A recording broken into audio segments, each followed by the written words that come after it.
Hey guys, how are you?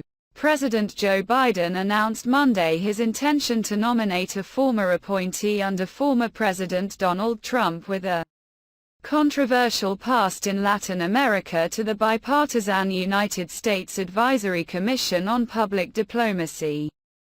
Elliott Abrams, who has served in 3 Republican administrations, most recently acted as the Trump administration's special envoy to Iran and Venezuela, where he was tasked at the time with directing the campaign to replace Venezuela's President Nicolas Maduro.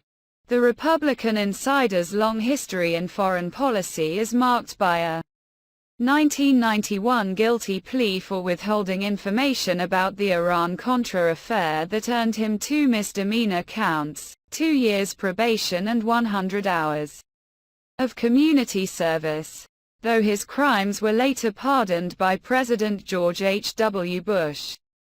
The secret Iran-Contra operation, which took place during Abrams' time as an Assistant Secretary of State in the Reagan administration, involved the funding of anti-communist rebels in Nicaragua, using the proceeds from weapons sales to Iran despite a congressional ban on such funding. Again in his role under former President Ronald Reagan, Abrams was also blasted by a Human Rights Watch report for his attempts in a February 1982 Senate testimony to downplay reports of the massacre of 1,000 people by U.S.-trained and equipped military units in the Salvadoran town of El Mozote in December 1981, the largest mass killing in recent Latin American history. He insisted the numbers of reported victims were implausible, and lavished praise on the military battalion behind the mass killings, stances he doubled down on when they were put on display during a 2019 House Foreign Affairs Committee hearing by Representative Ilhan Omar, a Minnesota Democrat, who used his history in Latin America to call into question his credibility.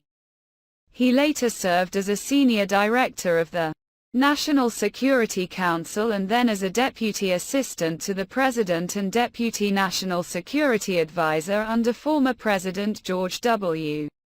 Bush. Abrams currently serves as senior fellow for Middle Eastern Studies at the Council on Foreign Relations.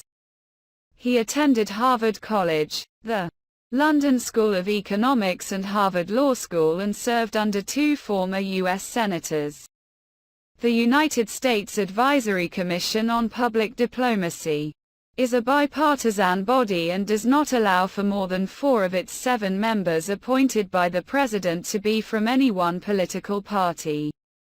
According to the State Department, the commission appraises the U.S. government activities intended to understand, inform, and influence foreign publics, and may assemble and disseminate information and issue reports and other publications to the Secretary of State, the President, and the Congress, according to the State Department. Current members include Sim Farrar, the managing member of JDF Investments Company, William Hybel, former special counsel to Reagan, and Ann Terman Wenner, a political organizer and former Foreign Service officer. 4 seats on the commission remained vacant as of March 2023, according to the National Archives.